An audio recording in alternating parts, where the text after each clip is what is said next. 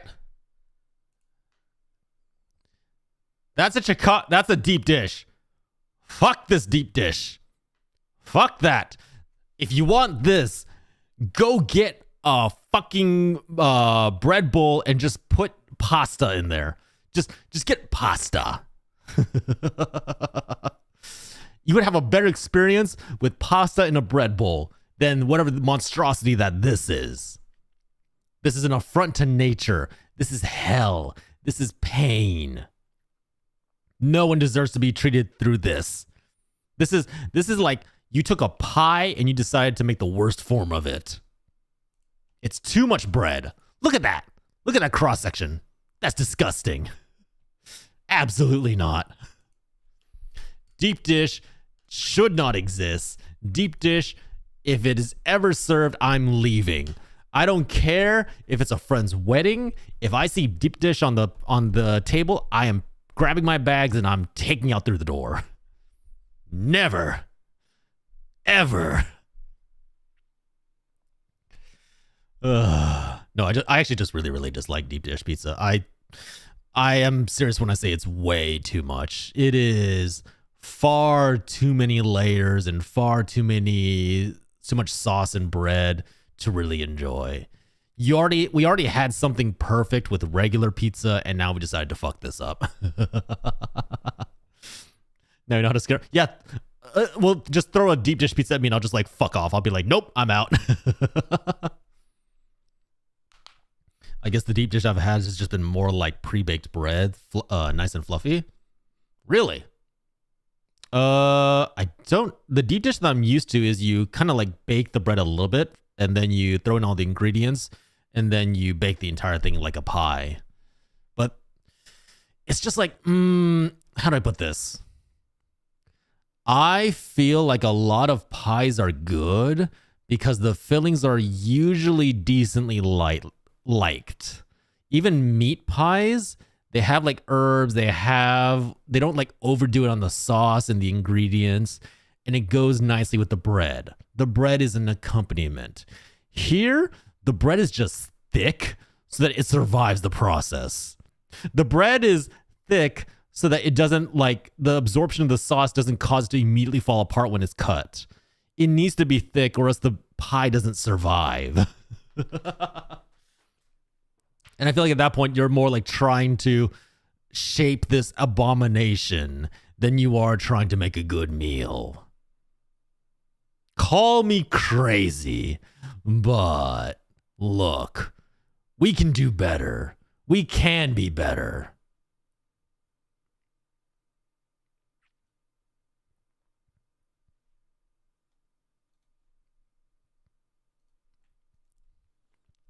The Chicago dogs? Wait, what's the Chicago? Okay, I've always wondered, what is a Chicago dog? Whew, I need some water. Hold on.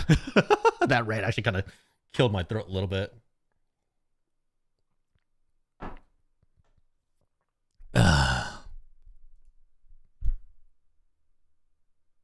Yeah, this is abomination. This is too much. What's the point? Look at that. It's overloaded. This is horror. You had something perfect already.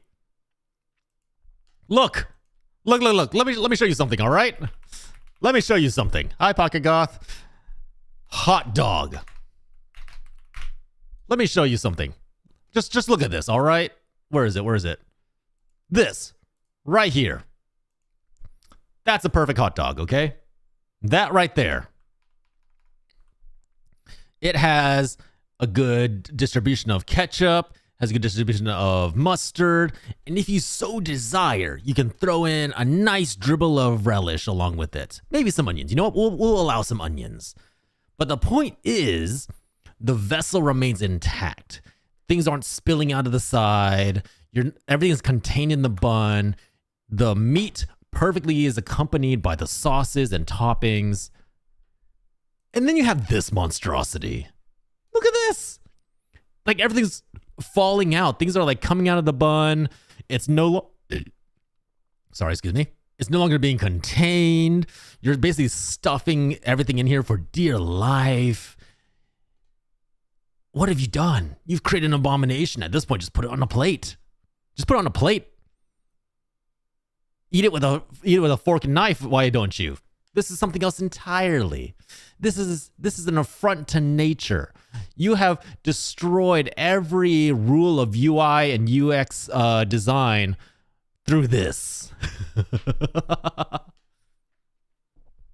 Imagine 25-year-old Blue awning on his first business trip in Chicago, taking a big bite out of the Chicago dog and spilling toppings all over his last clean work shirt. Exactly. You have created a scenario. You've created a ticking time bomb. What you have here is a hot dog that is designed to explode. This isn't designed to be enjoyed all in one bit. This is intentionally heaped full of toppings because the creator knew that you would never get all the toppings in your mouth. Some would inevitably spill out. Some will escape the confines of the dog. And you now have wasted spillage that you paid for. Again, you paid for this entire thing. You deserve to get every last scrap into your mouth. But this is designed to cheat you of that. It's designed so that this will have little bits and pieces spilling out, falling to the floor, falling over your clothes, staining them, giving you a new laundry bill. This is a conspiracy by Chicago hot dog vendors. They are conspiring with laundromats, with cleaning services to give you a food that you might think at first is delicious, but then you realize it creates a giant mess everywhere. And if it falls on the street, oh, that's just perfect for the street cleaners because now they're employed. Everybody's walking around eating a Chicago dog, spilling ingredients everywhere. And now the street cleaners have a guarantee of business. No matter what, the city will always hire them because no one wants to be stepping on mustard and onions and peppers everywhere. And if it spills on your clothes, oh, well, is that why that's just a laundromat conveniently around the corner? It's a goddamn conspiracy. They're all working together to eke every dollar out of you. Open your eyes. Return to the base form and return to the hot dog that can be eaten normally, that can be eaten all in one bite without spilling a single drop of sauce. Thank you for coming to my TED Talk. I like pickles with hot dogs, but Chicago dog, let me be clear. I love relish on pickles. Like I will always get, whenever I get a hot dog, it's always ketchup, mustard, and relish. And I'll always put that on my hot dogs. Never spill anything. It's perfect. Also, remember the John patented way to eat a hot dog, okay? Remember that when you eat a hot dog, it is absolutely necessary that you consume it in the proper, most efficient way. When you eat a hot dog, hold on, we got this. So you got your bread here, all right? You got the bread of the hot dog. You know it's got two buns, so just for perfect illustration, we're going to show the two buns. You have inside your hot dog, you've got your sausage, your big, fat, meaty sausage sticking out of the bun. If the person who made your hot dog is doing a good job, they'll make sure that the hot dog sticks pretty well out of the hot dog so that you can ensure that no matter what, if there's a little too much bread, you'll always be able to kind of chomp on one end of the hot dog in order to enjoy it. Now, this is the John approved correct way to consume a hot dog. So first, you take the hot dog with all your little seasonings and whatever else inside there. You take your lips and you start from this end of the hot dog, okay? You start eating. And then let's say you take a single bite. Bam, you get rid of that big sausage sticking out, and now you have just one bite out of the hot dog. But then you turn the hot dog, you rotate it 180 degrees. You put your lips on the other end, and now you're eating from this end. And then you eat all that little up, you eat everything up. And then you turn it around 180 degrees again. You eat from this end, then you eat from this end, then you eat from this end, then you eat from this end, you eat from this end, you eat from this end, and you slowly work your way down to the middle. Bam! You consume the hot dog and everything inside. Now, why do you eat from both ends? Let me show you something. You remember the burrito? Remember what I was saying about gravity and pressure slowly dragging down the ingredients to the other end. As you have your hot dog right here, so let's grab some brown. As you have your hot dog here, right, with the bread here, your big old sausage right in the middle, and then you have your toppings, your mustard, a little bit of that relish all over the side, all over the center. As you're biting into the hot dog, each side that you bite on, you're pushing the ingredients down to the other side, which is why you got to rotate the hot dog. You got to rotate it 180 so that you're constantly balancing it out. You're forcing the ingredients to go from one end to the next, one end to the next. You're keeping the distribution equal and clean. And this way, every dollar that you paid for that hot dog with the quote unquote free toppings, let's be real, they already included the cost of the toppings and the cost of the hot dog. You're getting your maximum enjoyment and you're maximizing the amount of hot dog and ingredients that you consume before you finish your meal. Bam! I've had many ketchup and mustard squirt out. This is why you got to eat it this way. This is why you got to eat the hot dog this way, to ensure that you're basically ensuring that all the ingredients are being perfectly balanced throughout your meal. Now, Blue brings up an interesting point. There's an even more efficient way to consume this hot dog. What if, instead of going through the trouble of rotating the dog over and over, looking at it from the top, what if you do the smart thing?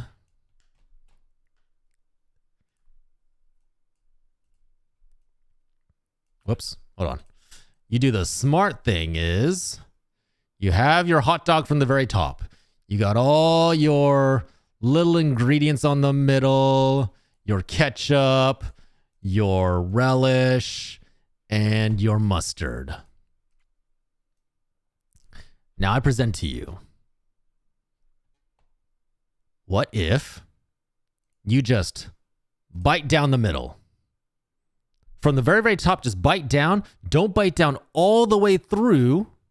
Just bite down to the middle of the sausage. Consume it.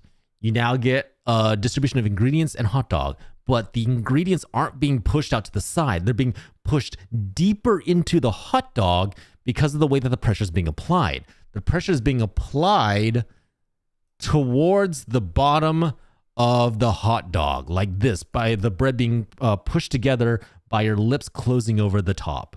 And now, as you continue to keep biting down the middle and stopping right before you finish off the hot dog, now you have the second half of the hot dog laid out with all of your toppings, everything still in perfect distribution, pushed down by the pressure of your lips on the top of the hot dog, and now you can finish off the rest of the dog. You've now increased and maximized your enjoyment of your standard hot dog. I've had to squirt out in the first bite. Moo, that is you just stuffing your sausage with too much things, all right? That's you over saucing your hot dog. That's on you. That's not on the creator of the hot dog. That's on you. Remember, greed is a swift path to failure. You got too greedy. You overdid it. Clearly, that is your fault.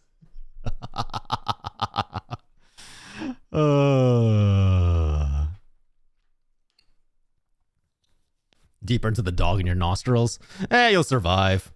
Who hasn't had a little bit of mustard up their nose? You'll live. You'll live. What doesn't kill you makes you stronger. You'll just learn next time how to better consume the hot dog. You'll learn from your mistakes, hopefully. If you don't learn from your mistakes, well, I'm sorry, you got a different problem right there. Whoop, sorry. Wrong one. At that point, that's just on you. I can't help you there. You clearly are a lost cause. Yeah. Does that answer your question? I've now taught you the optimal ways to eat a pizza, to eat a hot dog, to eat... what else did we talk about? Pizza. No, I said pizza, hot dog. Oh, burrito. Yes, yeah, see? I've given you the optimal ways to consume 3 different kinds of foods. You should be thanking me. What doesn't kill you makes you stronger. To my veggies. Look, if I continue to consume veggies, they might actually kill me, all right? So in that particular case, I think I'm still warranted to say that saying. If I continue to eat vegetables, they might just straight up murder me. I might actually die of like chlorophyll overdose or something. I can't handle that. No, thank you very much. I am perfectly happy with my meat-only diets. Protein and meats only. With the occasional sauce. Please don't, like, as a disclaimer, please, for the love of God, don't take food advice from me. Eat your veggies, maintain proper nutrition. Do not take advice from me. Pocket Goth, did you just try and throw a tentacle at me? How dare you? I was on a roll. I gave you all beauty and grace and you declined it. I have nothing to say to you all. You disgust me. I forget what we were talking about in the first place. Before all this. Oi! Oi! Bad Zindani. Bad mod. I will speak to you later in my office. Oh my god, have I been yapping for 3 hours about food?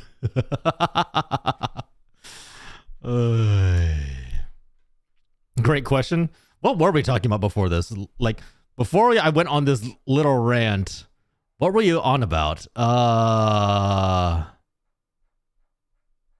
You know, I don't remember anymore. Cheeseburgers? Something. Well.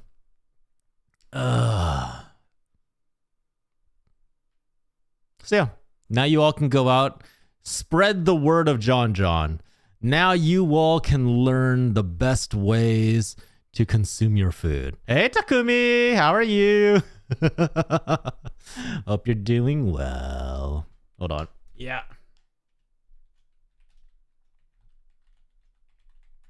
Go check out Takumi. Lovely little bean. Very adorable. Always a pleasure to just listen into their streams. Go check them out. What I joined into? Proper ways to eat food. Beautiful dog meat. Hey, look. I really want to make an Asian joke here, but I feel like it'd be really in poor taste, so I'm not going to. Get out there, spread the word of John John. Teach people the ways of how to best consume their food.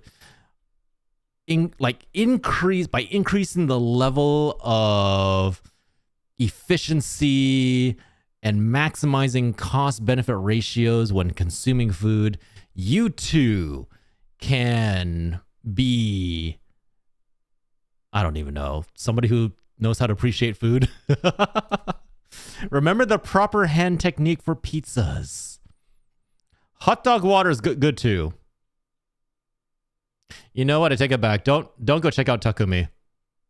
Mods ban Takumi. What do you mean hot dog? What? Like the water that's in the hot dog packets?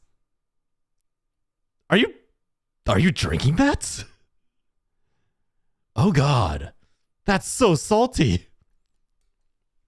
How dare you? The Asian community demands only the highest quality in their food. Yes.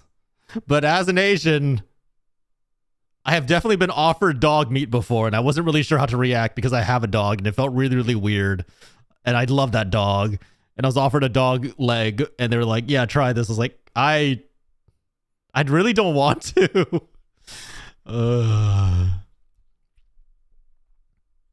Asian bestie, yeah. Look, I love me Asian food. No matter how long I live in the U.S. No matter how long I live in the U.S., I will always be down for a good serving of Korean barbecue, some pho, some ramen, sushi. I'm sorry. I know I just went on a giant rant about the best ways to eat burgers and hot dogs and burritos, but Asian food will always be king to me. There is nothing better than on a cold day cracking open paper wrapping for some chopsticks, splitting those chopsticks, and just diving into a bowl of ramen or pho. Like, those two will instantly just make the winter that much better. I'll eat rabbit, but dog was a hard no. I've tried both rabbit and deer and crocodile. I think rabbit and venison are a little too gamey for my taste. And crocodile is just you just eat it fried and it just tastes like fried chicken. You're paying for really, really expensive fried chicken, basically. Something we can always bash: shark fin soup. Shark fin soup is overpriced and puts sharks through a lot of suffering, because if you aren't aware, the current way to farm shark fins is they cut off the fin of the shark and then throw the shark back into the water. Shark fin soup is the blandest shit I've ever had. There's no flavor to it. It doesn't taste good. It's not an expensive food that has a taste worthy of its price point. It's just to flaunt your wallet, basically. Also, maybe hot food take, caviar is overrated. Caviar is just, you're basically just getting really, really salty fish juice in your mouth. If you want better fish eggs, go for masago, go for ikura, which are basically smelt eggs and salmon eggs. Salmon eggs and smelt eggs are 1,000 times better than caviar for about half the price. You will be able to gorge yourself on as much fish eggs as you want without having to pay for the premium that comes with caviar. A lot of Asian food is good, but I'll stick with Mexican food as my first choice. That's totally fine, Moo. That's totally fine. Look. Just because I like Asian food doesn't mean I'm always going you gotta make Asian food your primary. I think you have to be inherently evil for shark fin soup to taste good. Is this a test where okay, ladies and gentlemen, today we have for you a nice bowl of shark fin soup. And then as they're trying it, you hear this one old wrinkled lady go, yes, this is very delicious. Founder, that's the evil villain. Take her out. Sniper scope appears on a little laser dot appears on her forehead. Bang. Anybody else enjoy the shark fin soup?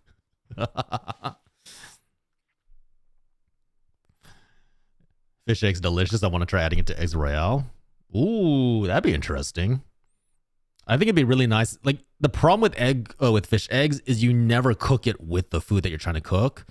A lot of places make the mistake where they'll sprinkle fish eggs on top of whatever they're cooking and then put it through the oven or the frying pan, and you're just basically discoloring the fish eggs. It's better just sprinkle it on as a topper after everything's done.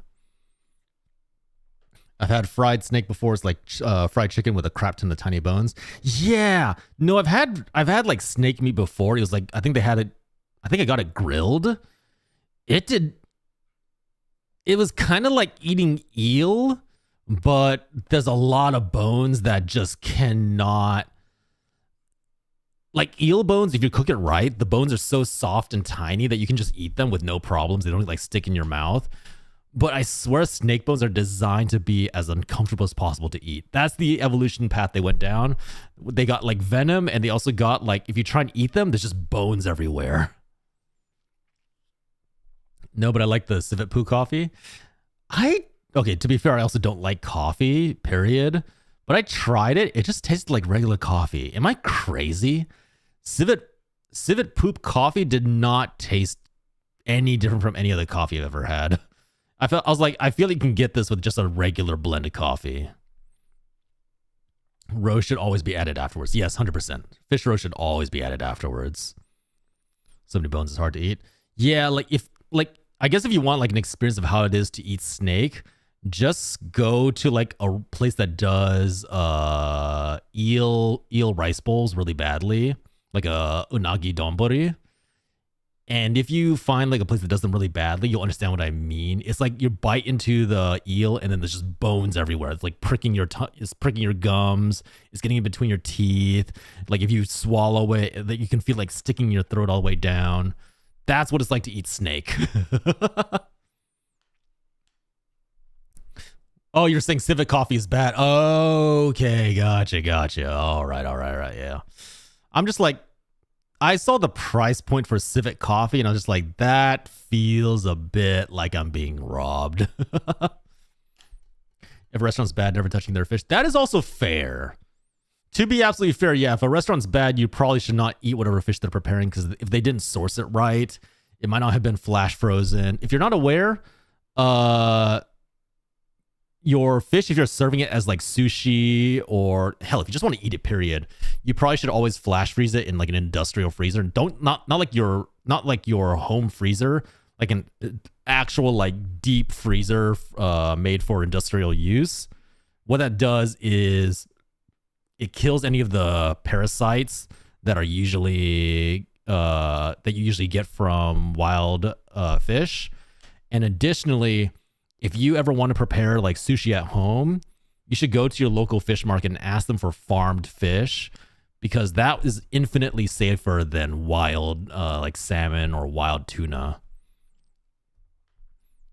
The only places where you can like safely get that is places that actually like get them straight from suppliers or have their own like process of like curing and preparing the fish. That's what we're going to be doing on Friday. If you didn't hear, next Friday, we're going to do a sushi assembly stream, which as part of the fundraising that we're trying to do for this, let me see. So as part of the fundraising thing that we're trying to do for Toys for Tots, on Friday, we're going to be assembling sushi hand rolls, which I know I've talked about a lot in this stream and I just never have gotten around to it. And if you donate a certain amount, I will permit you to put in one weird ingredient of your choice for whatever I have like at the time. So I'll try to assemble a bunch of like weird condiments and ingredients that normally wouldn't go into sushi, and you guys can decide what you want to throw in there and make me eat. It's going to be great. It's going to be lovely. You all are going to suffer from watching me eat this. I'm going to suffer from having to taste it. Do I look rich? Do you know how much saffron costs? Do I look like I'm made of money? Like a tiny jar of that stuff can cost like hundreds of dollars. Hell no. Also, it'd be such a huge waste of saffron. Like, you have to cook with it. It's not that... Saffron price point per gram. All right, I'm pretty sure the Vanilla Bean Kings are like massively overcharging for it, but like real saffron, pretty fucking expensive. 5 grams is $50. You have a crown, so yes. Just because I have a crown doesn't mean I have lots of money. All right. Have you ever seen Destitute Kings and Princes? Trust me. Just make it yourself. Yes, I'll just grow Persian saffron in my backyard, a plant which is notoriously difficult to cultivate. Just like wasabi, I'll just like have like a whole bunch of Japanese wasabi just growing in my backyard in the middle of a swamp. It'll go great.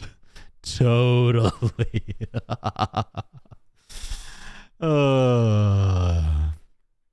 It'll be wonderful, I swear.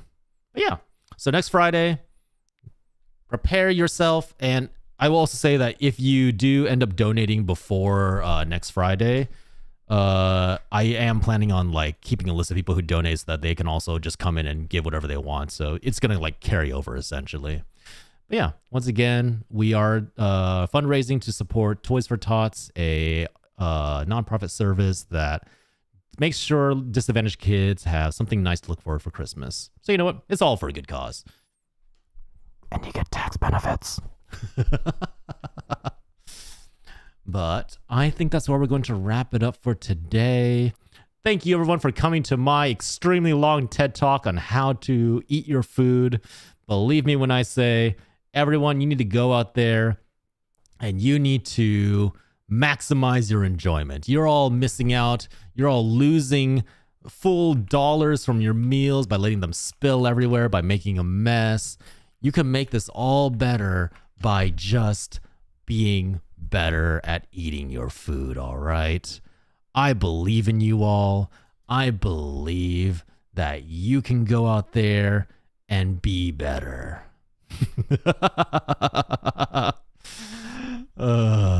But thank you for sticking along for so long. I really do appreciate it. Bakagoth, Moo, Albino Imp King, Blue, Zindani, Takumi. Everyone, I do wish you all enjoy the rest of your weekend. Captain, thank you as well. Hey, thank you for the follow, Albino Imp King. Streamer says be better. Can't argue with that. Yes. Go out there and be better. Be better. Just like my Ketchup Hope Core video on YouTube now. Shameless plugging. Just like my Ketchup Hope Core video on YouTube now. Learn from Ketchup. Don't be a diuretic. Invent yourself. It's okay to explore, even if that means you make a few diarrhea messes. But yeah, we're going to raid on to Mukia, who is currently doing a karaoke stream anniversary celebration. Mukia is a lovely friend of ours. And you know what? Nice to go on and support someone when they're doing something as brave as singing karaoke live for their fans. So, first message is for first message is for followers. Second message is for subscribers. If you don't mind copying and pasting them as we drop on by. Helps us say hello and also registers you as a viewer in their chats, which right now, considering Twitch is trying to fuck everyone over, a very, very nice thing to do.